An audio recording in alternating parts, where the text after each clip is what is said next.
mau belajar lagi bersama dengan Mbak Novia Setiawati, yaitu dia seorang praktisi pendidikan, juga seorang pegiat seni, dia juga seorang tua tentunya, seorang ibu. Nah, Mbak Novia ini berpengalaman dalam dunia pendidikan sejak tahun 2007, juga berpengalaman dalam pengembangan kurikulum PAUD nasional dengan memperkaya dari panduan kerangka kurikulum pendamping dari International Baccalaureate Organization atau IBO. Juga beliau adalah seorang praktisi pendidikan, facilitator, konsultan pendidikan untuk level PAUD, SD, dan juga manajemen. Masih banyak lagi sederet nih jejaknya Mbak Novi. Nah, baik, pada sore hari ini kita sambil menunggu yang lain, rasanya kita mulai aja, dan di sini sudah ada Mbak Novinya. Sekali lagi saya ucapkan selamat sore Mbak Novi, apa kabar di minggu sore ini? Kabar baik, Kak Valeska. Baik ya Mbak? Insya Allah. Masih bersemangat ya Mbak, meski online ini sebenarnya kita kerjanya lebih berat ya, apalagi buat para pengajar. Betul, banget. Nggak cuma buat pengajar, orang tua juga Orang tua, pastinya berat. saya rasa semuanya. Banyak yang bilang kalau kerja online tuh malah kerja di rumah tapi lebih berat daripada kerja di kantor. Dan terkadang jadi pada lupa bahwa kita seharusnya ada waktu kerja, ada waktu istirahat, ada waktu di rumah gitu ya. Ternyata batasnya itu kadang-kadang bablas gitu. Betul. Itu semua orang mengakui itu terjadi. Mengakui, mengalami, belum lagi kalau yang ada anak di rumah, anak juga harus belajar online, ya baiklah dunianya wow pokoknya ya. Tapi saya harap ibu-ibu dan bapak-bapak di sini pastinya masih bersemangat, masih wow, masih energinya masih oke, masih wow untuk mengikuti di minggu sore hari ini ngobrol-ngobrol bareng. Aku mau menyapa sebentar karena kita boleh ya Mbak Novi? Boleh, silakan. Halo, selamat sore. Ini ada di sini Ibu Endang. Apa kabar Ibu Endang? Semoga baik-baik saja. Kemudian ada Ibu Marlina. Halo, apa kabar Ibu Marlina? Ada Ibu Marlina tuh dari jauh loh, dari Palembang loh. Oh, jauh sekali, luar biasa. Ya, kita pernah ketemu waktu itu terakhir ya. Dia guru PAUD, Bu Marlina kalau nggak salah ya. Oh, seorang guru juga. Iya. Baik. Kemudian ada Bapak Adrian Adi, ada Ibu Ningrum. Selamat sore. Ada Ibu Dia, dan ada Ibu Desi, ada Pak Heri Subi. Selamat sore semuanya, selamat bergabung. Baik Mbak Novi, aku menjelaskan sedikit bahwa sore hari ini tentu ya kita ngobrolnya agak lebih santai, tapi kita nanti akan dimulai dengan ada presentasi sedikit ya. Mbak Novi akan membagikan sedikit pemahaman-pemahaman terkait apa sih perspektif belajar itu sendiri. Betul. Kemudian pentingnya penugasan dalam proses belajar itu seperti apa? Kalau kita sudah memahami sebenarnya belajar itu apa, perspektifnya seperti apa, terus pentingnya penugasan itu seperti apa, rasanya kita akan tahu gimana pelan-pelan mendampingi anak-anak kita ini di masa pandemi. Oke. Nah, ini karena kebanyakan guru, pasti aku juga percaya bahwa belajar online itu tantangannya ada tersendiri. Kita ada connection yang interaksi kita terbatas ya kalau lewat online, lewat virtual. Yeah. Terus mengkontrol, menjangkau muridnya pun terbatas, tidak seperti tatap muka, ya kan? Ya pokoknya memang ada serba keterbatasan. Nah kalau gitu kita langsung aja Mbak Novi mungkin untuk mendengarkan penjelasan singkat di awal dari Mbak Novia. Waktu dan tempat saya persilahkan. Oke. Saya coba buka share screen-nya dulu ya. Oke. Suaranya sudah cukup jelas terdengar semua ya. Selamat sore dulu. Assalamualaikum warahmatullahi wabarakatuh. Terima kasih sudah menyempatkan hadir di sini ya. Berarti kita adalah saat ini memposisikan bahwa diri kita adalah lagi-lagi pembelajar. Kita bagian dari komunitas pembelajar. Karena pada dasarnya belajar itu kan nggak ada batas waktu ya. Dan tidak ada batasan juga apa yang kita pelajari. Itu tergantung dengan tujuan dan motivasi diri kita masing-masing terhadap apa yang ingin kita pelajari. Nah, tadi sudah disampaikan summary experience saya sebagai pendidik dan juga sebagai seseorang yang senang aktif berkegiatan di luar pekerjaan di bidang literasi dan seni. Jadi saya sekarang pun sambil pandemi begini kerja lebih banyak di rumah, saya akhirnya belajar mendongeng. Kenapa belajar mendongeng? Karena penasaran ya, bagaimana dengan mendongeng ini kita bisa mengedukasi anak-anak nanti ke depannya. Jadi itu hal yang sedang saya kembangkan di luar bidang pekerjaan. Sekarang sedang bekerja sebagai tim dengan kementerian, menelaah buku sumber sekolah dasar yang nanti akan digunakan oleh anak-anak dan guru Indonesia. Terus kemudian sedang penyelesaian perangkat ajar yang juga nanti bisa digunakan dan diakses oleh guru-guru di Indonesia juga. Jadi memang ya itu dia, ketika bekerja di rumah, kadang-kadang batas waktu kerja kita bablas nih. Ya, jadi ada yang negosiasi yang harus kita lakukan bersama diri kita sendiri, anggota keluarga lain, anak-anak gitu. Beruntungnya saya punya 4 anak, semuanya sudah lewat masa kritis belajar ya, dalam artian saya menempatkan masa krusial anak-anak untuk membangun fondasi yang belajar yang baik itu ternyata di usia PAUD dan SD. Ketika PAUD dan SD itu kita memfokuskan untuk membangun suatu fondasi belajar yang bagus buat anak-anak, sebenarnya nanti seiring waktu begitu memasuki SMP mereka bisa lebih mandiri, bisa lebih hanya diarahkan, dibimbing tanpa kita harus tungguin lagi gitu. Apalagi SMA dan kuliah. Nah, boleh kita berdiskusi, boleh menyalakan mikrofonnya atau berkomentar di chat. Saya ingin tahu nih, apa sih yang menjadi kendala atau pergulatan yang paling besar nih oleh teman-teman ibu-ibu atau Yanda di rumah, Bunda Yanda, berkaitan dengan mendampingi anak-anak kita ketika harus belajar dari rumah. Boleh? Terus boleh sharing dulu kenapa tertarik ikutan sesi ini. Silakan boleh komen di chat, boleh juga mau menyalakan video bicara langsung, silakan. Biar saya tahu nih goalnya apa nih, kebutuhan Bunda, Yanda, Bapak, Ibu sekalian apa berada di sini. Karena sebuah pembelajaran yang baik adalah kita tahu tujuan akhir kita apa nih. Silakan. Ini boleh langsung ngomong, boleh juga ya? Boleh, silakan karena kita nggak terlalu banyak yang hadir ya. Mikrofonnya boleh dibuka kok. Iya, mungkin alasannya kenapa sih kok tertarik ikut sesi ini? Misalnya, aduh Bu, karena saya pusing nih, stres misalnya. Kalau ngajarin anak-anak belajar online di rumah tuh kayaknya nggak cukup dijelasin sama gurunya. Mau nggak mau harus ikut ngajarin anaknya sendiri. Udah saya kerja, saya harus ngajarin anak. Banget pusing, misalnya gitu loh. Iya, itu realitas yang banyak terjadi ya di luaran sana dan banyak viral banget video-video yang diupload yang sekedar curhat lucu atau apapun. Tapi pada dasarnya nanti kalau kita memahami esensinya apa, tidak akan merasa seperti itu mudah-mudahan ya. Boleh silakan siapa yang mau berbicara? Ya, Pak Heri Subi nih mau berbicara nih. Oke, Pak Heri. Silakan Pak Heri, dari mana ya? Audionya, mikrofonnya ditekan dulu. Buka dulu, dibuka.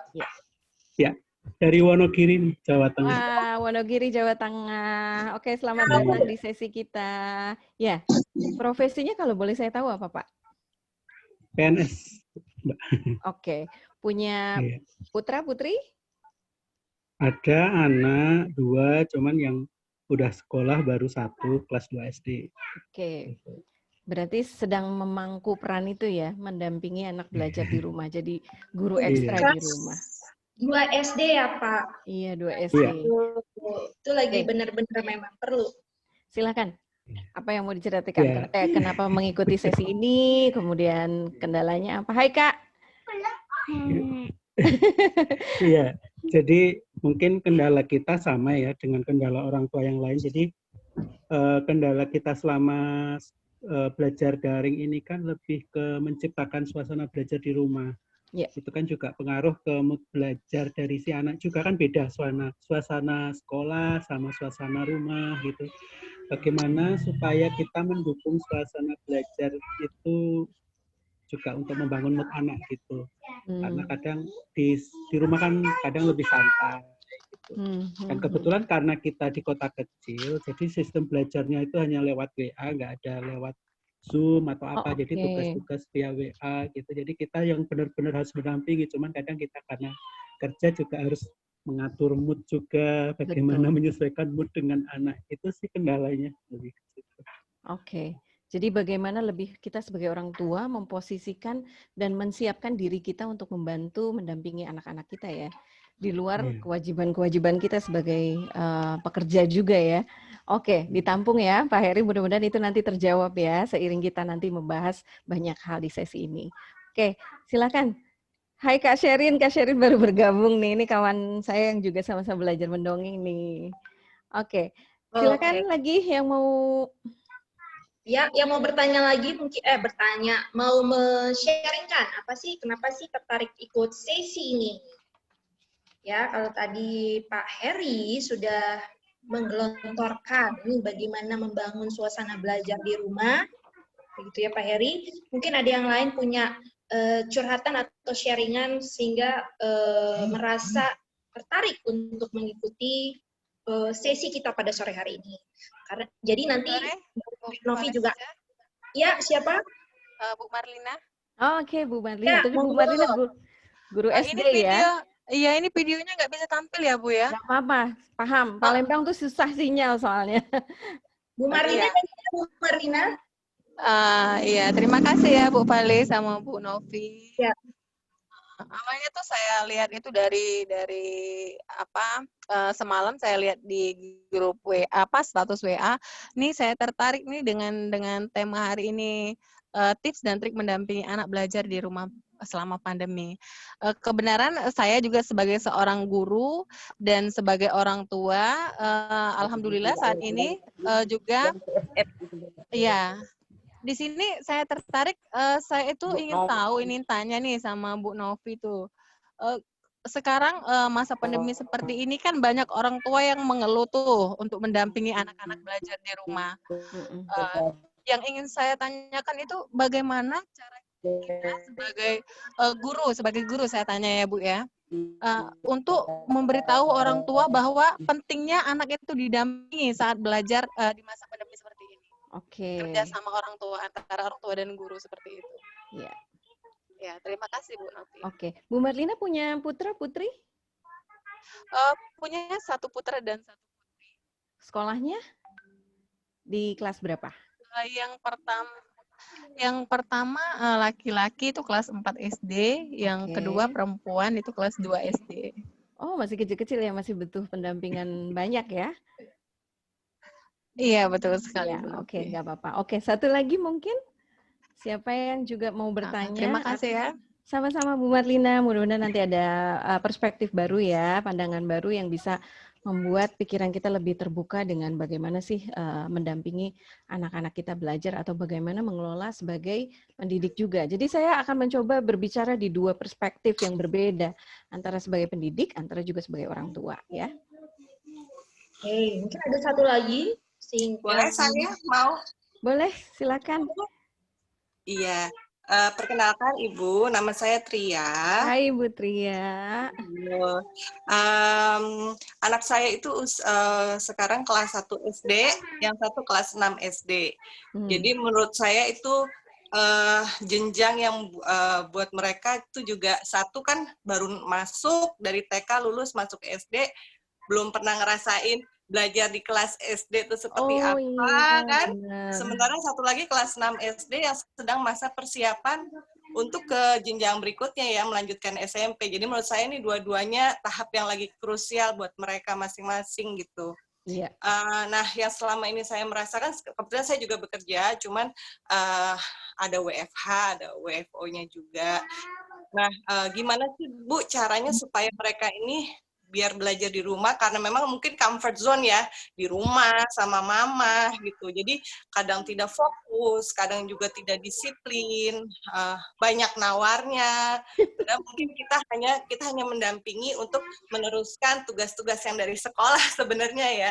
Cuman kan antar aja deh mah, ini aja deh mah, nggak mau gitu kan ya. Gimana betul. Kira-kira supaya mereka bisa lebih fokus, terus lebih disiplin juga gitu. Oke. Ibu Tria di mana lokasinya ya?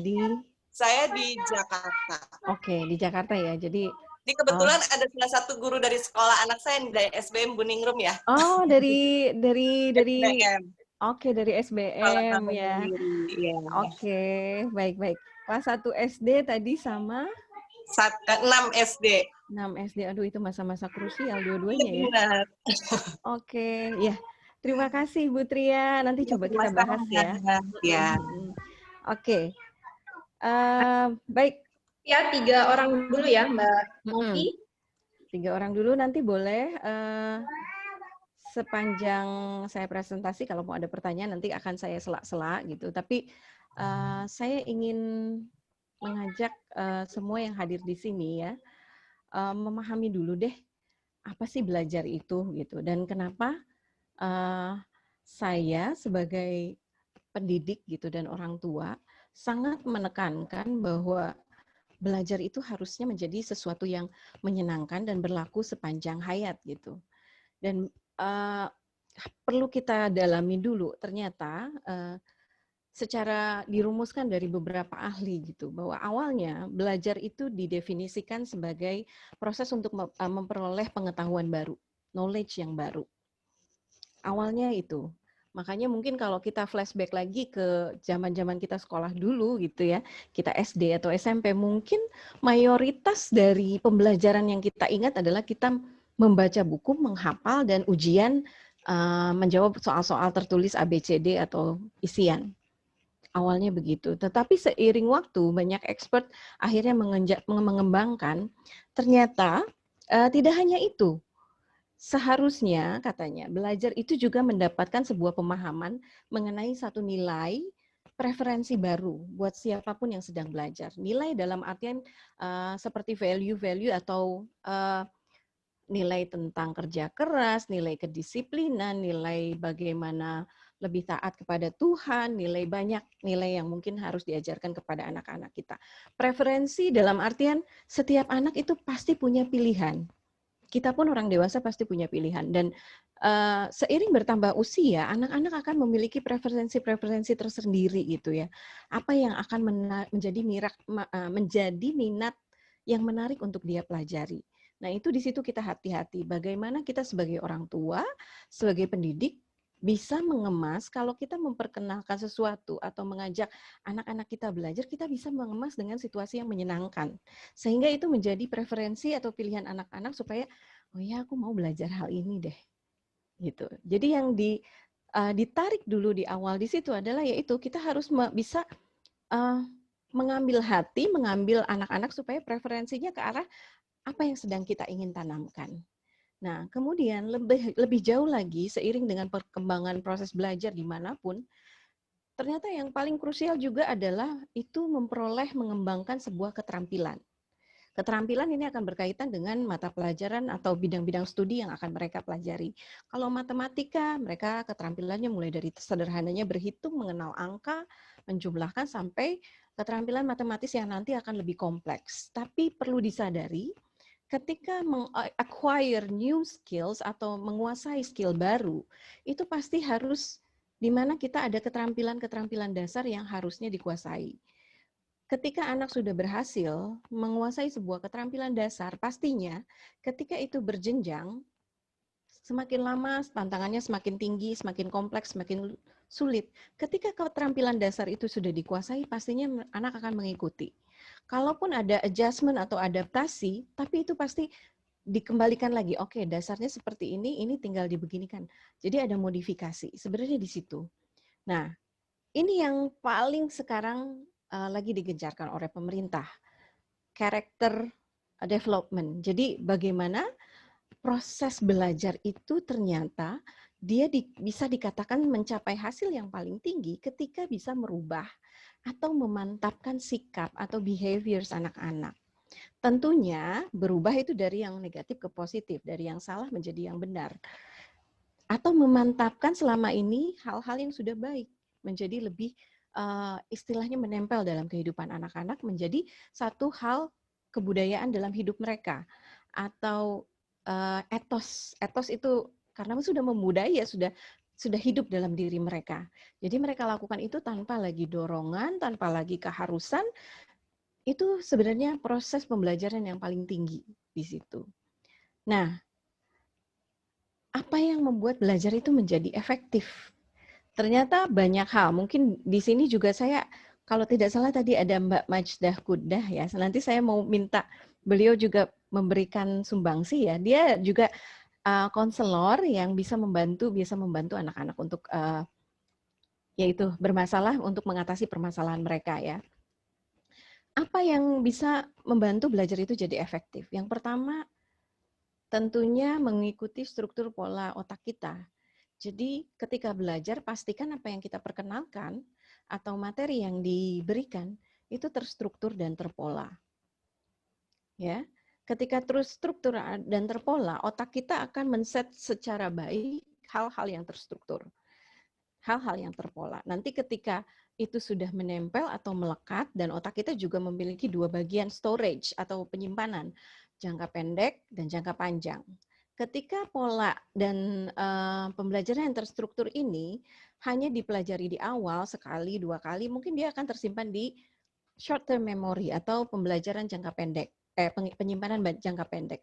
Tetapi ketika terpola dan itu dilakukan repetitif, itu akan tersimpan di jangka panjang. Dan itu tentunya akan lebih diingat anak-anak. Situasinya harus positif dulu. Bagaimana kita bisa memberikan kepercayaan di awal bahwa ini proses belajar loh. Ibu juga belajar, bapak juga belajar. Oh ternyata begini ya gitu. Jadi meraih kepercayaan anak-anak bahwa kita itu supporting, kita mendukung, itu penting.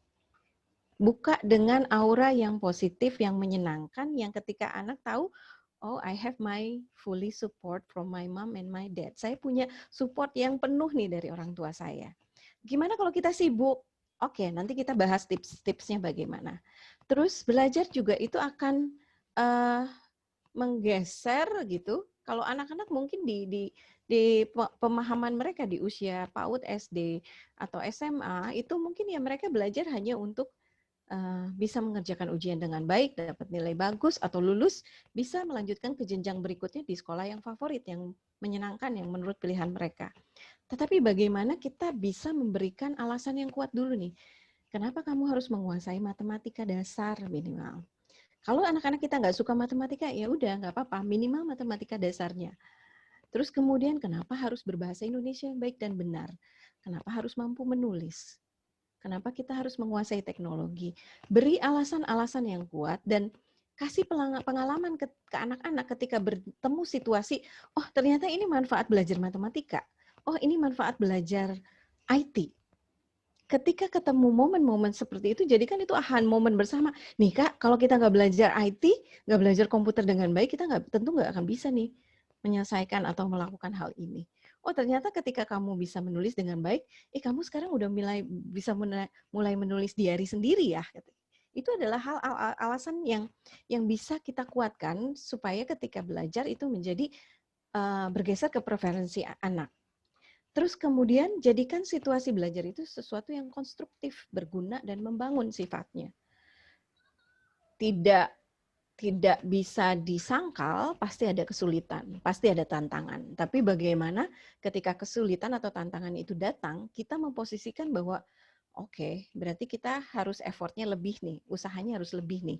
Kalau sekarang modal kita hanya buku tulis, oh berarti kita harus cari nih, mungkin di internet atau mungkin di sumber lain. Itu adalah merupakan satu kondisi yang konstruktif, di mana anak belajar mencari solusi dari permasalahan gitu. Ada permasalahan lain, misalnya, oh kita harus bikin proyek seni, membuat apa dari beras atau apa. Ternyata kita nggak bisa ketemukan itu, atau alat-alatnya tidak lengkap. Bagaimana kita bernegosiasi sama anak, tujuan akhirnya apa sih? Oh ternyata yang penting jadinya seperti ini. Komunikasikan dengan guru, oh ternyata alatnya kita nggak bisa dapat, boleh nggak kita ganti seperti ini. Dan dari pihak pendidik juga seharusnya bisa bernegosiasi untuk itu, karena intinya adalah pencapaian tujuan belajar itu. Bagaimana bisa membangun dari kondisi yang tidak seimbang nanti dihadapi di para orang tua di lapangan, itu tetap mencapai tujuan akhir. Dan katanya belajar juga harus autentik, asli, nyata, sebenar-benarnya, bukan rekayasa. Udah cepet kerjain, ini mama bantuin selesaiin, foto cetrek, kirimin ke gurunya.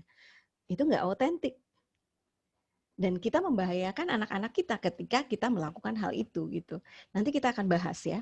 Terus kemudian berkaitan dengan kehidupan sekitar, real life context. Ketika itu ada korelasi, ada hubungan antara anak-anak kita dengan situasi yang sebenarnya, itu juga akan memancing daya pikir kritis anak-anak. Ketika anak-anak kita terbiasa berpikir secara kritis, otomatis curiosity atau rasa ingin tahu anak-anak itu akan semakin berkembang. Semakin penasaran. Kenapa begini? Kenapa begitu? Kenapa mama sama papa berbeda nih? Yang satu senang IT, satu senang bahasa. Mungkin hal-hal sekitar itu yang bisa kita bahas. Yang real life context. Kenapa aku harus belajar menulis artikel dengan benar? Hei, lihat, koran yang kamu baca, majalah yang kamu baca, di TV, berita yang kamu simak, itu semua produk dari menulis artikel dengan baik awalnya. Sehingga akhirnya dia bisa disampaikan lewat jalur yang berbeda, nak. Bisa lewat media cetak, koran majalah, bisa lewat sosial media, bisa lewat TV, real life context. Jadi berdiskusi sesering mungkin dengan anak-anak itu mungkin tanggung jawab kita orang tua di rumah yang harus lebih membangun itu. Dan jadikan itu pengalaman bermakna. Kenapa bermakna? Ketika itu menjadi meaningful session, meaningful moment, pasti anak akan mengingat itu sepanjang hayatnya, sepanjang hidupnya. Dan itu akan berpindah dari pembelajaran yang disimpan di jangka pendek ke jangka panjang. Saya ada video, mudah-mudahan saya bisa share nih. Tapi bahasa Inggris, nanti saya coba bantu untuk kita pahami bersama ya. Untuk mensummary apa belajar itu. Sebentar.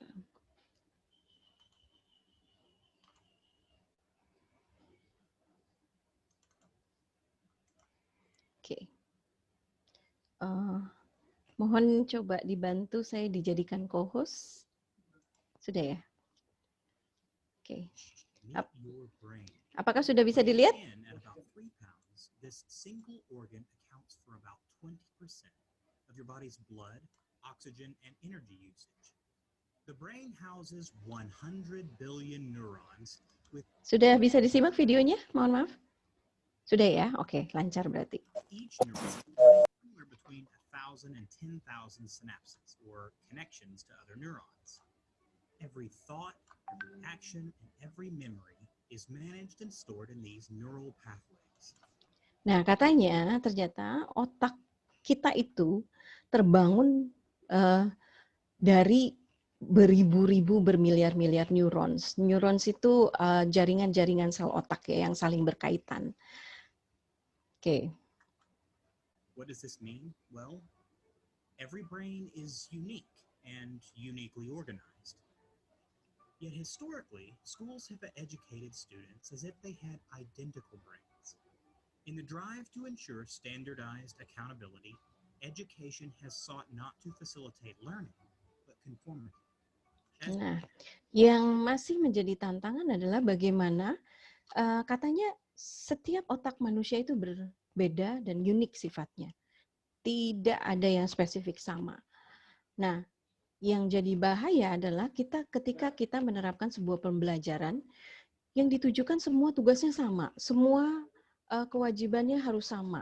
Terus kemudian produk akhirnya pun sama. Itu yang sebenarnya melawan sendiri falsafah keunikan pembelajar. Bagaimana kita harus memfasilitasi proses belajar itu secara menyenangkan. Makanya kalau di luar negeri sekarang sudah berkembang sekali bahwa differentiated learning, pembelajaran terdiferensiasi, di mana anak bisa menyampaikan pemahamannya dengan cara yang berbeda-beda. Bagaimana guru harus bisa memfasilitasi atau orang tua memfasilitasi ketika belajar satu hal, tapi tidak hanya satu sumber buku saja. Tapi bisa menggunakan video, bisa menggunakan koran, bisa menggunakan banyak hal. Metodenya pun juga harus variatif. As the establishment of education systematically disassembles our students' creativity and motivation, students engage with new learning less and less and are not retaining learning in long-term memory. Nah. So how do we, the educators, design learning to facilitate this ultimate goal of long-term memory penetration? Oke, tujuan utamanya adalah bagaimana apa yang dipelajari itu bisa disimpan tadi seperti sudah saya sampaikan bahwa ada short term memory, ada long term memory. Di video ini kita akan mendapat tips bagaimana nih pembelajaran harus kita kelola supaya itu tersimpan di long term memory. Well, we have to begin by hijacking their brains. There are basically two ways to do this, by providing the brain with a pleasurable experience or a painful one. Nah, yang pertama adalah kita mengontrol dulu penerimaan dari anak-anak kita. Hijack their brain. Jadi kita berusaha membajak, berusaha mengontrol otak mereka. Ada dua cara. Yang pertama, secara menyenangkan. Yang kedua secara painful. Painful itu kita rasakan dulu waktu kecil. Kalau mungkin SD pernah mengalami ketika tidak mengerjakan PR dicubit, atau ketika nggak bisa menjawab pertanyaan dipermalukan di depan kelas, atau ketika hal-hal yang sifatnya hukuman, itu kan painful buat anak-anak. Itu bisa diingat anak-anak, disimpan di long term memory. Tetapi apa yang akan lebih diingat ternyata bukan materinya, tetapi momen painfulnya. Momen sakitnya, momen nggak enaknya.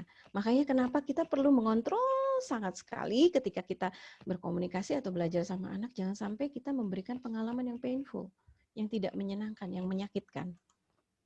Unfortunately, the more powerful of the two is pain. A teacher can prepare the most incredibly engaging lesson ever, but if the student is experiencing physical, social, or emotional pain, the pain will hold their attention rather than the learning. To stop this from happening, we must begin by ensuring that each student has a safe, risk-free learning environment. So that leaves pleasure as the best way to engage the brains of our students. Salah satu cara mengoptimalkan pleasure atau perasaan senang, perasaan yang akhirnya berefek bahagia adalah anak-anak harus terkondisikan dulu bahwa mereka berada di lingkungan yang aman, bebas resiko dari hal-hal yang tidak menyenangkan dalam kondisi ketika mereka belajar. To make learning pleasurable, it must be relevant, meaningful, and enjoyable. So just ask yourself one simple question. Would I enjoy sitting in my class all day, every day? But remember, every brain is unique. Therefore, when introducing new information, teachers must provide students with multiple entry points to the learning. This means drawing upon students' interests, prior knowledge, and past experiences. Then, students often need multiple solution paths to connect with the new learning. Nah, bagaimana membantu mereka untuk bisa membangun koneksi dengan baik? Jadi, katanya ini, berikan stimulus-stimulus berdasarkan hal yang menarik. Gunakan pengetahuan dasar mereka yang sebelumnya mereka sudah tahu. Pengalaman-pengalaman yang pernah mereka lakukan. Dan beri multiple solution path. Jadi pola-pola yang diberikan itu berulang-ulang dengan cara-cara yang berbeda untuk menguasai satu hal. Multiple solution paths to connect with the new learning. When new information is introduced, the brain has to find a way to reconcile it with prior learning. This process is called cognitive conflict. Teachers often try to shield their students from cognitive conflict because the process can be frustrating. But to truly ensure that the information is mastered, students must be allowed to struggle and resolve their cognitive conflict. Nah, di sini dinyatakan bahwa menurut ahlinya pasti ada cognitive conflict. Dalam artian pasti anak mengalami masa-masa sulit untuk mendapatkan pemahaman yang baru atau menguasai keterampilan yang baru. Tetapi memang prosesnya adalah mereka harus melewati itu. Dan mereka harus mengalami bagaimana kesulitan dan kendalanya itu teratasi dengan cara yang positif. So how do we motivate students to endure this struggle? Well, research into cognitive psychology tells us that there are three key ingredients to intrinsic motivation. The first is autonomy. Giving students opportunities to make meaningful choices during the learning process gives them a sense of empowerment. The second is connection. This ingredient has two pieces. Students need to connect to each other collaboratively and also to the real world. This satisfies a relational need in the brain that helps motivate students. The third is the pursuit of curiosity in the progression towards mastery. Nah, jadi 3 rumusnya supaya mereka bisa menguasai dengan kondisi yang menyenangkan, pleasure, bahwa mereka harus diberi kesempatan, anak-anak kita nih, memiliki otonomi sendiri untuk menggerakkan pembelajarannya. Kita cukup mendampingi targetnya apa, ini alat-alatnya, ini bahannya, kamu mau lakukan dengan cara apa. Diskusikan dan biarkan mereka menemukan polanya sendiri. Ya, terus kemudian connection, bagaimana ya tadi sudah disampaikan, terkoneksi alasannya kenapa kita harus belajar itu, pentingnya ke kehidupan sehari-hari mereka apa, dan dilakukan secara berlatih dengan berulang-ulang supaya mereka ada di proses mastery, menjadi ahli dalam hal This tersebut. requires a balance between two variables, challenge and ability. If the challenge is low and ability is high, the brain becomes bored. If a challenge is too high and the ability is too low, the brain becomes stressed. A balance is needed between the two. Nah, pastikan terutama ketika kita berperan sebagai pendidik, ketika tugas challenge yang diberikan terlalu tinggi tapi kemampuan anak kita rendah, yang akan terjadi anak-anak bosan. Tapi sebaliknya, ketika kemampuannya tinggi, yang tugasnya terlalu rendah, kebalik. Ketika anak-anak kemampuannya rendah dan tugasnya terlalu tinggi, mereka akan stres. Jadi kita perlu merumuskan tugas-tugas tersebut secara balance. Di masa pandemi ini, balance di sini benar-benar harus diperhatikan dengan ketersediaan waktunya, kemudian kemungkinan prosesi pencapaian penyelesaian tugasnya masuk akal atau tidak, ketersediaan alat, tugas dikumpulkan besok, alat-alat yang harus digunakan banyak dan susah dicari, itu kan tidak balance ya, memperhatikan kesanggupan ataupun ketersediaan waktu. Jadi harus berhati-hati di situ.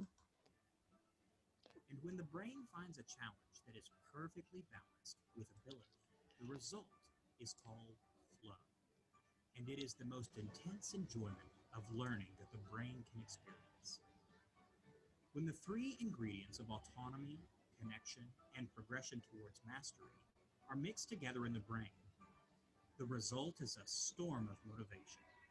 But the brain still has two other key needs to be able to struggle through and resolve cognitive conflict. The first is activity. If the brain encounters new information in a passive state, the result is passive learning, which has little chance of being encoded in long-term memory. By activating the student's biology through movement and multisensory experience, the brain begins to experience active learning, which is much more memorable. The final ingredient for long-term memory learning is self-reflection. This is the pillar that sustains. Terakhir, ketika pembelajaran itu hanya melibatkan kegiatan yang pasif saja, satu arah atau anak hanya mengerjakan dan selesai terus kemudian menyerahkan, itu masih pasif ya. Tapi ketika sebuah pembelajaran sudah dikemas dengan pembelajaran yang aktif, melibatkan banyak hal, berkolaborasi atau memberikan ruang yang luas, ditambah dengan adanya self-reflection, setelah kamu mengerjakan ini apa kesulitannya? Bagaimana kamu mengerjakannya dengan mudah itu apa cara yang kamu tempuh? Terus kemudian kesulitannya seperti apa? Oh belum teratasinya, ya udah nggak apa-apa. Nanti kita cari di tahap berikutnya. Itu adalah bentuk self-reflection yang nanti akan membuat anak ingat dari proses belajar ini apa sih yang berhasil sudah dia lakukan. Apa yang masih jadi tantangan. Makanya active learning dan self-reflection itu penting sekali. Kita sebagai orang tua juga perlu menanyakan, susahnya di mana nih ketika bikin ini? Oh kalimatnya ternyata bikin puisi kalau membuat berima itu susah ya mah gitu. Ya memang, tapi kan nanti harus berlatih. Caranya seperti ini, cari susunan kata di sinonim kata. Berikan bantuan-bantuan yang sifatnya mereka bisa akses. The student through the struggles of cognitive conflict to translate learning to long-term memory. When these brain-compatible strategies are applied every day in every class, the result becomes exponential. With each passing year, students recall more and more prior learning from long-term memory, and the cycle of learning only grows. Nah, oke. Sudah dipahami ya, mudah-mudahan meskipun bahasa Inggris, saya bisa membantu memahami esensi dasar dari proses belajar itu bagaimana. Ini yang saya simpulkan dalam slide ini, di mana itu harus bermakna, kemudian harus situasinya positif, enjoyable, pleasure, dan hal-hal apa yang terkait dengan video tadi. Oke, yang perlu disadari adalah belajar itu memang sepanjang hayat. Meskipun kita tidak bekerja secara profesional di satu institusi, pastinya keseharian kita juga menuntut kita untuk proses belajar ya. Ketika kita memasak, kita pasti ingin variatif menunya. Ketika kita menjahit, kita ingin variatif modelnya. That's process of learning sepanjang hayat. Dan merdeka belajar itu penting bagi semua pihak. Temukan cara yang paling cocok, paling menarik, yang paling enjoyable untuk anak-anak kita. Apalagi ketika di pendidikan dasar, yaitu kita harus benar-benar sebagai orang tua mendampingi secara hati-hati di mana preferensi mereka. Kata Immanuel Kant, dia seorang filsuf Jerman yang bergerak di bidang penelitian teori pengetahuan, etika, dan estetika. Katanya all of our knowledge begins with the senses, dengan kepekaan kita. Semua pengetahuan yang kita dapat itu berawal dari senses. Proceeds then to the understanding, yang kemudian diperpanjang lagi dalam pemahaman. Dari apa yang kita rasakan dengan senses kita, dengan panca indera kita, itu ditarik ke dalam satu pemahaman and ends with reason, dan diakhiri dengan suatu alasan penting gitu ya. Tidak ada yang lebih penting daripada reason. Reason itu yang akan bisa menciptakan motivasi dari dalam diri anak-anak untuk bisa tertarik belajar dan komitmen untuk menyelesaikan pembelajaran mereka. Oke. Nah, kita waktunya cuma sampai 30 menit lagi ya. Oke, saya coba peringkas ya. Nah, sekarang apa pentingnya sih penugasan atau assessment? Kenapa sehari, waduh, tugas anak-anak kita banyak nih. Terus kemudian belum matematika, bahasa Indonesia. Meskipun Mas Menteri sudah memberikan anjuran untuk mensimplify atau menyederhanakan kurikulum, tetapi kenyataannya saya yakin banyak orang tua masih merasakan itu beban yang berat untuk anak-anak. Oke, sekarang kita lihat dulu prinsip penugasan itu apa sih? Kenapa anak-anak harus dikasih tugas? Jadi, ibaratnya kita mau bepergian, penugasan atau assessment itu adalah alat dan tujuan akhir dari sebuah proses pembelajaran. Katanya kan, a goal without a plan is just a wish. Jangan sampai anak-anak berharap dia menguasai sesuatu tanpa melakukan sesuatu. Jadi assessment itu adalah alat untuk mencapai tujuan akhir belajar. Kalau tidak dilakukan, tidak akan nyampe, tidak akan skillful. Nah, penugasan bisa berbentuk pecah-pecahan yang terpisah untuk kompetensi yang berbeda. Dalam prinsip pengajaran atau pembelajaran bisa seperti itu. Kayak misalnya, misalnya hari ini mengenal kalimat, besok mengenal bagaimana berbicara lisan, besoknya lagi mengenal tanda baca. Itu terpecah-pecah. Kompetensinya masing-masing. Itu namanya, dan penugasan itu bisa dibagi dengan namanya formatif dan summative. Kalau formatif dia terpecah-pecah. Intinya adalah untuk mengukur kompetensi secara bertahap atau sederhana. Jadi kalau ibaratnya kita makan chunky bar, coklat nih ya, dimakannya sepotong-sepotong. Ya. Nah, itu bisa kompetensi yang berbeda-beda atau terpisah. Dan di summative akhir itu nanti biasanya ada tujuan akhir yang harus dilakukan.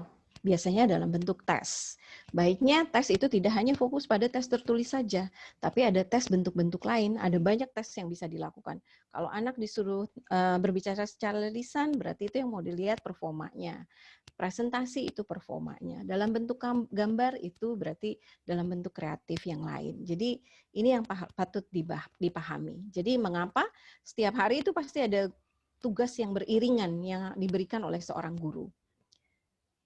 Ada juga tugas yang sifatnya atau assessment yang strateginya menguasai sebuah kompetensi secara mendalam.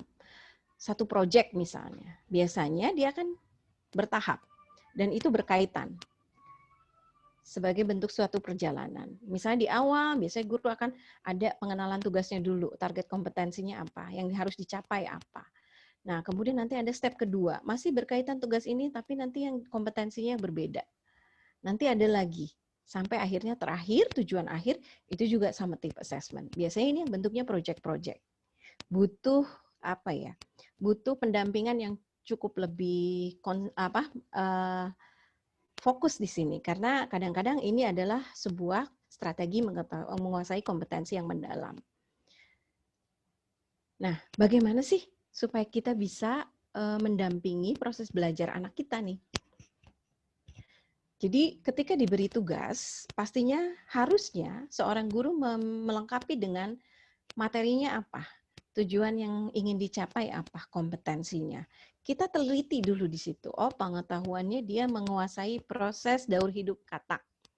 Keterampilannya, oh pasti bisa dia menjelaskan atau dia bisa menceritakan kembali. Sikapnya, oh mungkin dia harusnya ketika melihat seekor katak atau apa, dia sudah bisa kritis. Ya, jadi selalu nih fokus mengambil tiga kompetensi ini dari pengetahuan, keterampilan, sikapnya. Kalau tidak ada salah satunya tidak apa-apa, tapi bisa kita arahkan. Apa sih ya, dengan mengetahui daur hidup katak anak apa sih sikapnya? Oh, berarti mereka akan lebih menghargai. Misalnya dari telur, oh jangan diganggu, itu memang nanti saatnya dia akan berkembang gitu kan. Seperti itu. Atau ketika mereka melihat kupu-kupu sudah menjadi kepompong, ya, dari ulat menjadi kepompong, mereka bisa lebih menghargai, tidak membuangnya seenaknya gitu. Nah, dampingi fasilitasi. Dampingi fasilitasi tidak berarti bahwa kita harus full time untuk terus bersama anak kita.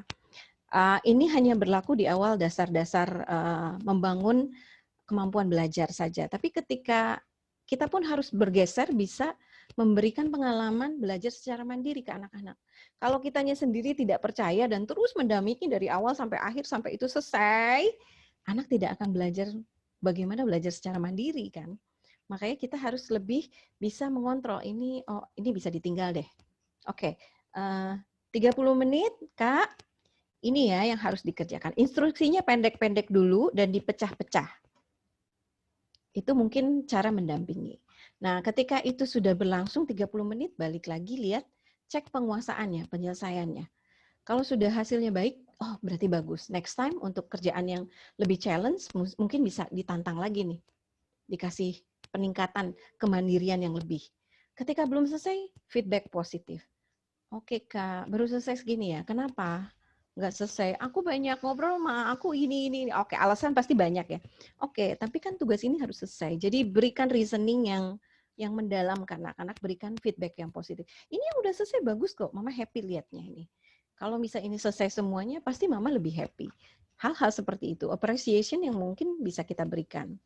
Nah, setelah itu beri kepercayaan kembali, 15 menit lagi, kakak selesai sampai akhir ya, seperti nomor 1 dan 2. Tinggalkan. Nanti revisit, lihat kembali, baru kita finalize. Ternyata tidak selesai juga. Terkadang, kita perlu tega menyerahkan itu. Karena itu real konteks, authentic assessment yang sudah dilakukan anak. Jangan push untuk menyelesaikan. Mungkin memang kemampuannya, ability-nya baru di situ. Itu akan jadi feedback buat guru. Oh, ternyata dia ada di level ini. Oh, ternyata nggak bisa sampai selesai. Dan mungkin ketika anak ini mendapat feedback dari guru, akan terjadi koneksi momen lagi dong. Oh, ternyata Mama bilang begini, Bu Guru pengennya begini. Akan ada reasoning baru buat dia. Jadi biarkan anak-anak mengalami itu. Apa pengalaman seperti itu harus terjadi. Oke, sebelum terakhir mendampingi anak, tips-tipsnya belajar di rumah, boleh jika ada yang mau bertanya? Mungkin 1-2 pertanyaan kali ya? Atau sudah cukup jelas? Mungkin sampai di tahap ini, mungkin kalau ada yang mau nanya dulu ya Mbak Novi, boleh? Ya. Karena dari sampai sini pun sudah banyak yang menarik sebenarnya. Misalnya atau terkoneksi deh dengan Ya. dengan pengalaman sehari-hari. Betul. Apa Atau yang mau kalau saya ditanyakan? boleh ngasih pertanyaan nggak? Kalau saya boleh nanya nggak? Boleh, boleh Nah, Kak. ini kan tadi terkait apa ya? Oke, terkait ketika kita memberikan pemahaman kepada anak ya, kenapa sih kamu harus belajar? Misalnya, kenapa sih kamu harus belajar matematika gitu kan ya? Nah, terus ya ada yang mau bertanya ini? Kalau ada peserta yang bertanya, monggo loh duluan. Saya nanti nggak apa-apa. Nah, terus kita kan mencoba memberikan pengertian ya, Mbak Novi.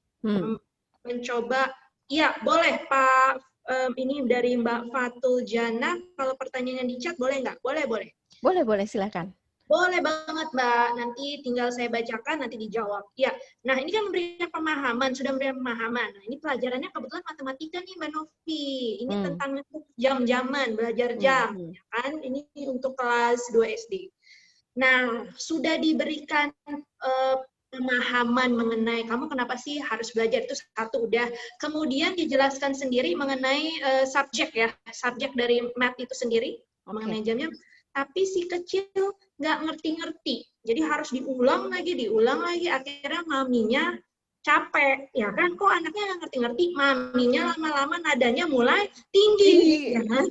Karena gregetannya piye, kalau orang ngerti-ngerti harus menjelaskan dengan cara apa lagi? Secara mamanya kan bukan pendidik ya, bukan guru ya. Guru punya pendekatan yang berbeda. Nah ini bagaimana seorang ibu harus bersikap nih, dengan keterbatasan dia sebagai seorang ibu menjelaskan, tapi anaknya pun nggak ngerti-ngerti. Nah ini gimana nih Mbak Novi? Oke. Kalau bicara menguasai membaca waktu atau jam ya, itu ternyata sebelum anak bisa membaca jam, itu ada keterampilan dasar yang harus dikuasai, yaitu menghitung angka maju dan mundur. Oke. Ya, maju dan mundur. Bagaimana dia bisa menghitung, terus kemudian menghitung loncat, karena kita lihat jam itu kan 5 menit loncat, satuan 1 jam, ya, terus kemudian 15 menit. Nah, itu yang harus dikuasai dulu. Kita cek kembali, revisited lagi, their learning, lihat nih, mereka sudah menguasai itu belum? Kalau ternyata masih menghitung loncatnya masih belum, istilahnya kalau orang Jawa bilang ajek ya, atau mantap gitu, mereka akan kesulitan untuk menguasai itu.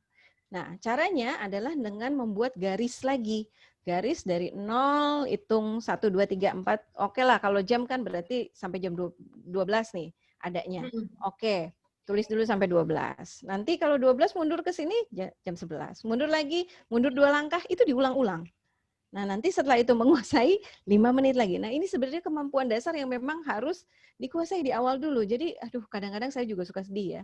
Misalnya ketika dan kadang-kadang akhirnya guru juga, ya ini guru kelas ininya gimana sih kemampuan dasarnya nggak tercapai nih gitu. Padahal sebenarnya itu adalah kemampuan dasar yang bisa kita bantu di rumah juga gitu. Jadi menghitung maju mundur dulu. Terus kemudian diilustrasikan jamnya. Ambil aja jamnya. Nih. Ini kalau bergeser 5 menit, loncat. Nih kalau yang garis panjang 5 menit tuh ini Kak. Oh, real life konteks. Bawa jamnya ke mereka. Terus jadikan itu menjadi pengalaman bermakna sehari-hari mereka. Jam berapa nih sekarang? Dikenalkan pasti kan, jam pendek itu menerangkan jam. Jarum pendek menerangkan jam. Yang panjangnya menerangkan menit. Menit itu artinya 5 menit, setiap 5 menit dia akan bergeraknya gitu. Nanti langsung, kalau sekarang nih, mulai yang gampang dulu, yang jarum pendeknya ada di jam 12 dan menitnya pas di situ. Itu menunjukkan jam 12 pas. Nanti bergeser lagi nih 1 jam. Itu jam berapa Kak? Dia akan mengkoneksikan. Jadi hal itu ya, kadang-kadang memang untuk anak-anak yang sulit, pengalaman visual dan meaningful real life konteks itu sangat dibutuhkan. Nah, jadi membawa apa kayak kesehariannya sehari-hari ke dalam tadi cara belajar tadi ya. Betul. Dan jadikan itu konteks seharian. Kenapa kamu harus tahu lihat jam sih?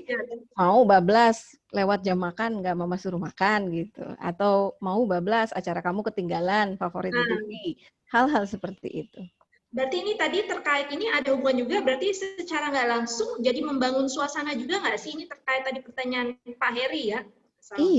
Iya. Dan kita kadang harus bisa bergeser dari kita sendiri mindsetnya ya, kalau hal-hal berkaitan dengan pelajaran yang formal itu kita udah ada beban tersendiri ya. Tapi ketika itu dijadikan satu keseharian obrolan, itu mungkin penerimaannya akan beda. Gitu. Baik, mantap. Terima kasih Mbak Novi. Memang Harus ada dicoba. proses, Iya. harus dicoba, ada proses, harus sabar. Betul.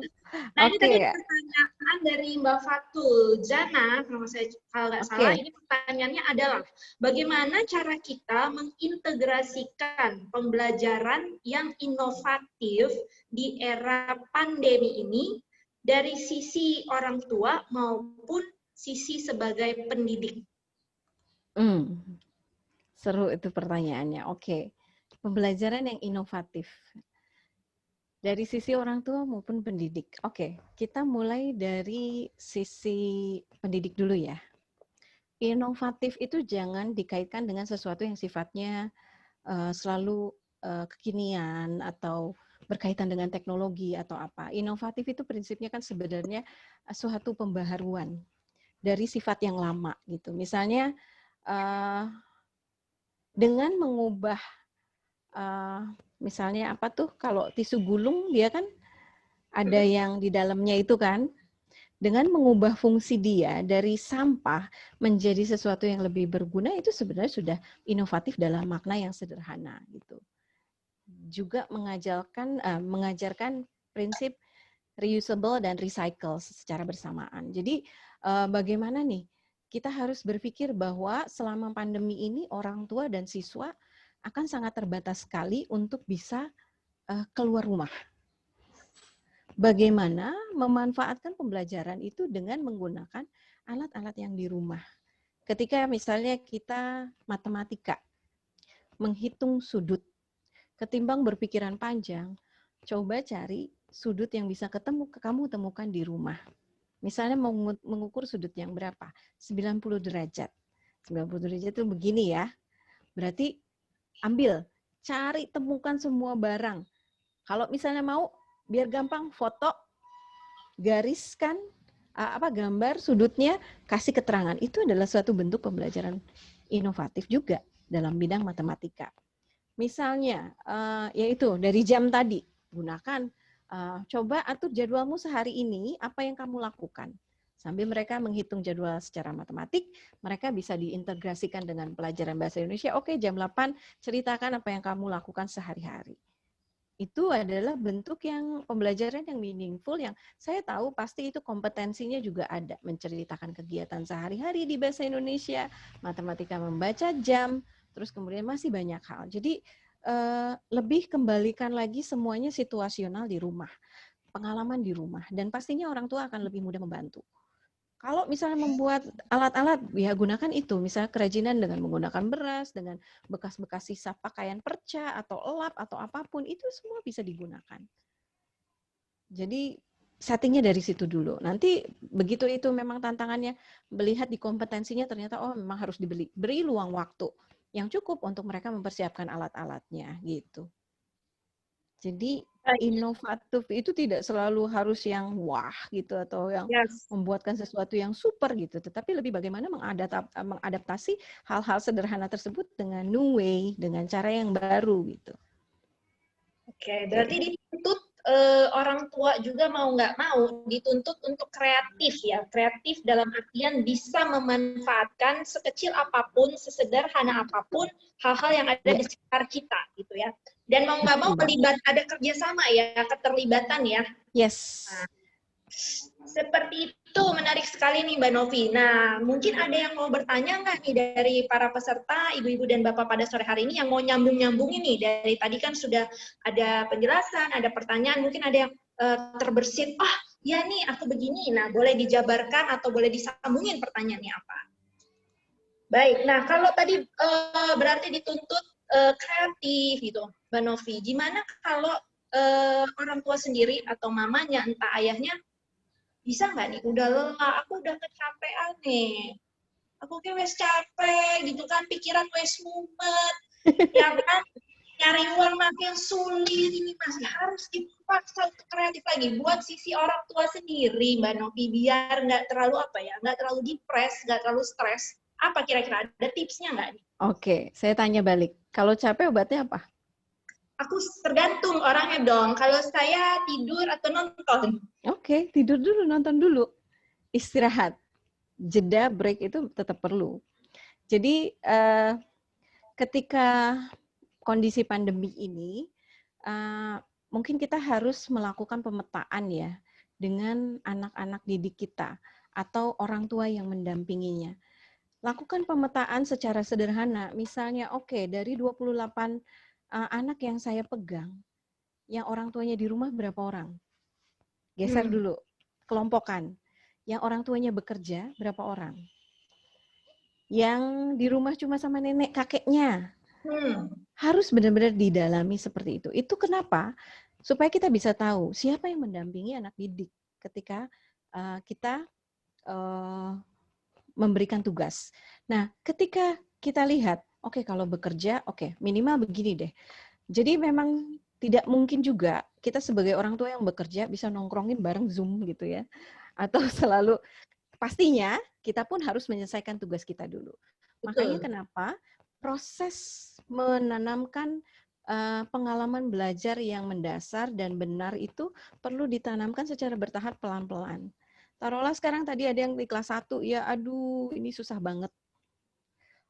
Oke, beneran lihat susahnya yang mana, yang sudah dia mulai mahir apa, yang sudah mulai dia bisa lakukan secara mandiri apa. Hal-hal yang bisa dilakukan secara mandiri harus diberi kepercayaan untuk bisa mengerjakan sendiri. Ini sedih banget. Dulu saya waktu anak saya yang pertama masuk SD, itu dia memang struggle sekali dengan menulis, ya, menulis, mewarnai, menggambar. Dia nggak suka banget gitu. Nah, sampai kadang-kadang dia protes. Kenapa sih nggak aku udah tahu nih huruf A. Kenapa nggak aku tugasnya di ngetik aja? A terus diulang. Kan sama gitu, sampai sekritis itu.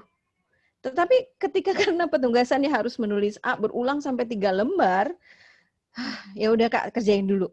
Dia selalu misalnya A, B, C dari 3 lembar paling selesai 1,5, 1 lembar gitu. Dan saya harus berbesar hati memberikan itu sama guru gitu. Dalam artian Ibu, ya memang dia struggle. Tapi saya masih dampingi terus gitu. Ya meningkat 1,5 lembar, oke lah, that's good, itu achievement dia gitu ya. Tapi yang penting tujuannya apa? Mengenali huruf A kan. Jadi ketika saya switch ke laptop, ini A, ini B, dia bisa paham dengan baik, oke, no problem. Oke, saya harus terima. Untuk menulis dia nilainya akan kecil gitu, akan rendah. Tetapi kognitifnya untuk pemahaman membedakan huruf dia sudah nyampe. Jadi, dan terus pernah juga menggambar sikat gigi, alat-alat untuk sikat gigi. Sudah saya bawakan odol, sikat giginya, gayungnya. Saya kasih depan dia. Coba Kak, gambar semampunya kamu. Yang ketika dia, kalau pelukis tuh ya, awalnya dari melukis dari objeknya langsung Kak, kata dia. Saya kasih lukisan yang dia suka gitu. Waktu itu dia sukanya Naruto, gambar Naruto. Nih, orang itu berpikirnya dari seperti ini dulu, menggambarlah dia dengan semangat. Jadinya untuk saya apresiasi, jadinya untuk ukuran anak-anak udah bagus, excellent gitu, dengan mewarnai yang tipis, oke lah. Ketika di bawah sekolah dia dengan bangga bawa itu. Sampai di sekolah apa yang terjadi? Begitu ngelihat punya temannya, wah gambarnya kok hebat-hebat banget. Ada yang 3 dimensi, ada yang bentuknya udah hampir sempurna, ada yang dikumpulin sudah di frame, yang which is ketika saya baca tugasnya tidak ada harus sampai sebegitu demikiannya gitu. Jadi itu kontrol orang tua yang berlebihan gitu, yang kadang-kadang akhirnya dia yang tutupi sendiri gambar dia sambil bilang, "Ma, kok aku nggak sebagus kayak mereka?" Saya cuma bilang, "Itu kerjaan kamu Kak, that's your work, no problem. Mama cukup bangga dengan hasil kamu." Dan ketika dia dinilai dengan 70, sementara hasil yang lain yang bagus bisa dapat 90, 85, itu assessment-nya sudah nggak otentik lagi. Tidak murni, tidak nyata, tidak. Jadi ini yang harus dihati, apalagi sekarang bekerja, guru-guru hanya memberikan tugas anak-anak penuhi dan kumpulkan. Jangan sampai menilai dengan melihat indahnya, bagusnya, tanpa tahu prosesnya. Karena kita dipertanggungjawabkan terhadap pencapaian anak kita. Boleh ngobrol sama orang tuanya, ini dikerjain sendiri apa dibantu? Oke, Mam, next time saya maunya dia sendiri ya, karena saya mau lihat gitu. Nggak apa-apa, berikan masukan positif, yang feedback yang positif. Dan kita, orang tua harus memang lebih legowo untuk memahami proses bergerak anak dalam belajar gitu, dengan pencapaiannya. Mudah-mudahan cukup menjawab ya. Iya, ini tadi berarti jawaban Mbak Nufi juga terhubung dengan pertanyaannya Ibu Marlina kalau nggak salah ya. Yeah. Bagaimana memberitahu orang tua agar anak itu belajarnya didampingi kan selama masa pandemi. Jadi gitu, yang bekerja tentunya kita harus maklum. Mungkin dia akan bisa mengkontak kita untuk mencari informasi atau berkomunikasi dengan kita di jam makan siang atau di jam setelah selesai bekerja. Beri assistance secara khusus, dalam artian boleh telepon Ma, boleh telepon Bunda untuk lebih paham. Just in case anaknya ketika Zoom atau ketika diberi tugas agak miskonsepsi atau kurang mengerti, itu di situ tahap di mana orang tua bisa membantu. Dan ketika jam 5 baru tahu nih, oh ini yang harus dikerjakan. Istirahat dulu nggak apa-apa. Nanti jam 7 mungkin baru setengah jam, 1 jam dampingi. Tapi fokus mendampingi. Itu yang mungkin dibutuhkan, mengatur jadwal yang sesuai ya. Saya rasa ini ada positifnya juga ya Mbak Novi. Jadi pandemi ini saya melihat sesuatu yang berbeda ya dari zaman dulu, dari zaman sebelum pandemi akhirnya sistem pengajaran. Karena mau nggak mau sekarang guru dan orang tua memang sepertinya jalan beriringan kan, bersinergi banget.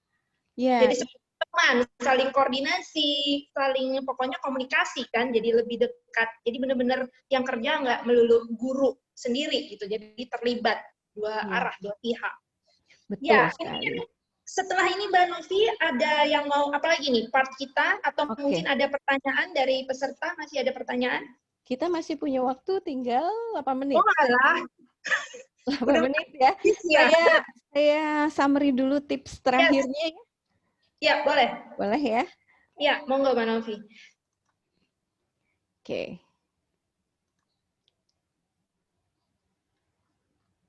Sebentar. Kenapa slide-nya berubah? Sabar ya Pak Erdi. Kepencet tadi. Oke, nah ini tips mendampingi anak belajar di rumah. Oke, intinya adalah kita satukan dulu deh visinya. Prinsip dasar alih tugas belajar di rumah ini ya. Jadi ini menjadi visi anak-anak, visi kita sebagai orang tua, dan visi orang guru. Anak-anak dan pendamping menyepakati dulu nih peranan masing-masing. Bahwa kakak yang harus menyelesaikan, bukan mama. Ini kan tugas kakak, bukan tugas mama. Jadi sebisa mungkin kakak yang harus berusaha penuh untuk menyelesaikan tugas ini. Itu perlu. Dan kita pun sebagai pendamping ya harus memang legowo ya itu tadi. Memberikan otonomi yang cukup untuk anak untuk bisa berkembang sesuai dengan polanya dia. Nanti kita tinggal perbaiki, fasilitasi. Terus kemudian visinya adalah, nak, tugas selesai dengan baik dalam situasi yang menyenangkan ya, antara kamu dan mama. Kalau kamu udah nggak mudeng lama, kita baiknya break dulu deh. Jadi ya itu, istirahat dulu sampai dia siap kembali. Beri selingan-selingan yang cukup untuk anak-anak dan kita juga. Sampai komunikasi nyambung kembali. Terus kemudian misinya apa? Misinya buat ternyata belajar di rumah itu jadikan misi semua orang yang berada di rumah. Semuanya harus memahami tujuan dan pembagian tugas. Oke, saya bisanya bahasa Inggris sama mama. Bahasa Inggris, matematika siapa? Sama papa atau kakak, atau kalau misalnya ada mbak yang bisa mendampingi dia hanya untuk stay on task, fokus on task gitu ya, nggak apa-apa. Perbantukan pembantu kita untuk mendampingi. Hanya kasih, ingetin aja ya, jangan dimarahin, jangan diancem-ancem. Itu perlu kita tekankan ya. Terus kemudian memahami kesepakatan mengatur waktunya. Kalau memang jam sekolahnya itu misalnya dari jam 7 sampai jam tertentu gitu ya. Minimal ikut dulu ya Kak. Nanti kita berusaha ikut dulu 5 menit pertama, setelah semuanya settle kita tinggalkan dulu. Kalaupun tidak bisa ya mohon maaf gitu, tinggal komunikasi sama gurunya. Ini mengikuti sendiri ya, tolong catatan saya akan telepon nanti di waktu-waktu yang saya senggang gitu, atau jam segini, bikin janji saja sama gurunya. Nah, kemudian meminta bantuan kepada orang dan waktu yang tepat ketika berbagi peran. Jadi kita pun ketika minta tolong, pastikan kalau dia punya kakak, kakaknya udah selesai belum tugasnya. Saya pun kalau minta tolong, Kak, tugas sekolah udah selesai belum? Sebentar lagi, Mah. Jam berapa Mah bisa minta tolong? Nanti setelah jam 3. Oke. Gitu. Terus kemudian berbagi tugas juga cari kompetensinya. Oke, kakek bisalah menemani mewarnai, boleh kayak dibantu, atau siapa bisa hanya menemani mewarnai. Itu cari kompetensi, petakan kompetensi juga orang-orang di rumah yang bisa kita perbantukan kalau kita memang sibuk banget ya. Tapi kalau misalnya kita enggak, ya ada baiknya keterlibatan kita secara positif ke pembelajaran anak itu akan bermakna sekali sampai dia dewasa. Dan komunikasi terbuka dengan guru. Jadi sampaikan kendalanya apa, keterbatasannya apa. Ketika kita memahami bahwa tadi prinsip belajar itu harus adanya perubahan pengetahuan, adanya perubahan keterampilan, peningkatan keterampilan, perubahan sikap, itu juga berlaku sama kita. Sebagai sekarang orang tua yang mendampingi anak-anak kita di rumah. Gitu. Nah, Ki Hajar Dewantara mengungkapkan di mana ada kemerdekaan di situ, harus ada disiplin yang kuat. Jadi sebenarnya merdeka atau bebas belajar, merdeka belajar itu bukan dalam artian bisa bebas melewati target-targetnya gitu, tapi lebih committed to their self gitu, to themselves gitu, committed dengan diri mereka sendiri gitu. Itu yang harus kita bangunkan sebenarnya. Sungguh disiplin itu bersifat self disiplin dari dalam diri gitu. Mewajibkan diri kita sendiri yang harus mewajibkan dengan sekeras-kerasnya. Dan hal itu bisa terbangun juga kok dalam keadaan kondisi suasana yang merdeka. Gitu kata. Nah, nanti sudah tidak ada waktu curhat, tapi tadi sudah sempat berdiskusi ya.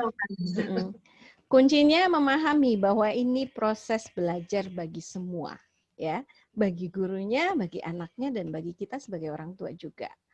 Dan ini pemikiran Ki Hajar Dewantara nih, yang relevan sampai sekarang. Bahwa setiap orang itu patut layak menjadi guru, dan setiap rumah itu sebaiknya menjadi sekolah buat anak-anak mereka. Nah, itu sih yang terakhir. Terima kasih Mbak Novi. Ini luar biasa padat, singkat, padat gitu kan, tapi benar-benar berisi banget. Ya kan tadi ada yang bilang juga nih dari peserta, aduh nggak kerasa kok singkat banget sih rasanya. Oke. Tadi tapi sudah bisa meraja sama Mbak Novia bahwa memang ini namanya proses ya. Jadi pandemi sebenarnya akhirnya membawa sisi positif juga ya, bahwa kita berproses, kita belajar lagi, baik itu maminya, dedinya, gurunya, anaknya, bahkan mungkin environment di keluarga itu sendiri ya, saling membantu, bersinergi satu dengan yang lain. Betul. Nah, tadi kalau tipsnya stres juga sudah diberikan oleh Mbak Novi, ya kan? Ya, take a rest dulu lah sesaat, baru memulai lagi. Terus make it fun ya, bahwa kita perlu jangan terlalu mungkin teoritis atau textbook, tapi dikemas dengan keseharian atau aktivitas anak-anak. Jadi it's more fun. Baik, ini tinggal berapa menit lagi sih? 1 menit ya. Tapi ini saya ada video terakhir nih, ketika kita belajar mendampingi anak, yang perlu ditekankan adalah mengasuh secara positif. Ada banyak cara komunikasi efektif juga yang ada proses komunikasi yang harusnya bisa terbangun secara efektif sama anak. Mudah-mudahan bisa lancar nih ya. Wait, saya coba. Videonya berapa menit, Mbak Novi? Nggak nyampe 5 menit kok. Mudah-mudahan nggak putus. 2 menit. Sudah bisa dilihat? Saya sudah. Sudah ya. Yang lain? Oke ya.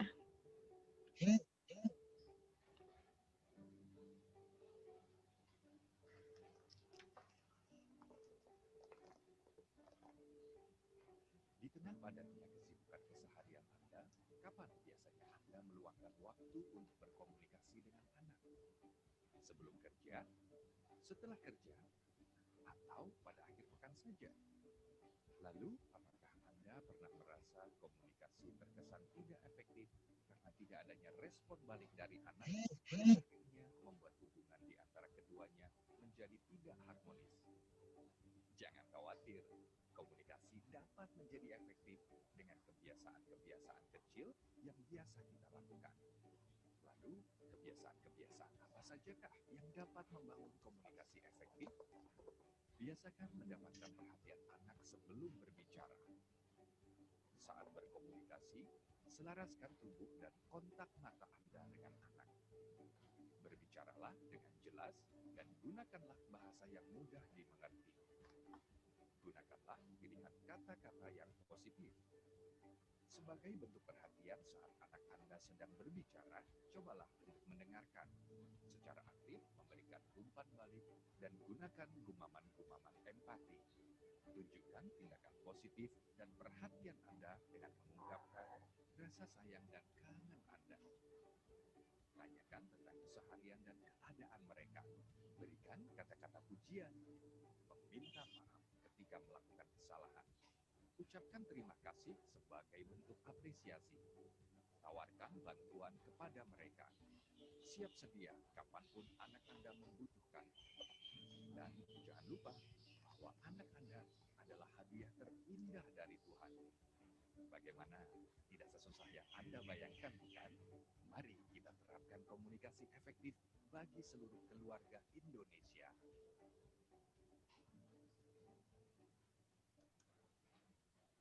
Ya, intinya membangun komunikasi efektif juga menjadi satu tips akhir supaya kita bisa melewati masa pandemi, bergulat sama tugas-tugasnya anak-anak dan kehidupan anak-anak yang sekarang setiap saat bersama kita. Ya, luar biasa. Semoga bermanfaat buat ibu-ibu dan bapak-bapak pada minggu sore hari ini. Dan tetap kreatif ya Bu, Pak. Ya kan, tetap kreatif, tetap sabar, dan tetap maju terus, pantang mundur. Bila ada yang terlewat mungkin untuk sesi ini, tenang saja, karena bisa disaksikan lagi di YouTube channel Tabloid Bintang. Jadi jangan sedih, bisa ditelaah kembali, bisa dinikmati kembali sesinya pada hari ini. Terima kasih juga buat Mbak Novia Setiawati. Aku terima kasih banget pada sore hari ini sudah berbagi ilmunya, luar biasa, sudah sharing. Sampai bertemu lagi Bapak dan Ibu-Ibu di lain kesempatan bersama saya dengan Valeska dan juga tabloidbintang.com. See you, bye-bye. Tetap semangat semua ya. Budi ya, thank you udah hadir, Kak Sherin. Ini yang hadir di sini adalah orang tua hebat. Thank you semuanya. Mbak Majda masih ada? Mbak Majda di sini boleh berbicara sambil sharing, sambil sebelum ditutup nih. Ya, mumpung masih ada waktunya nih. Enggak ini ya, enggak on. Oke. Pak Heri berarti kalau orang bapaknya yang banyak berperan berarti orang tua ayah hebat. Hai Mbak Majda. Boleh menyampaikan sesuatu nih sesi kita hari ini. Ini Mbak Majda itu konselor anak ya. Dan juga rumah tangga. Gimana sesi hari ini, Mbak? Bagus banget gitu ya, ngena banget gitu, Mbak. Kalau boleh ditambahkan sedikit aja nih, Mbak Novi. Sebelum mengenal anak-anak, kita kenal diri sendiri dulu kali ya.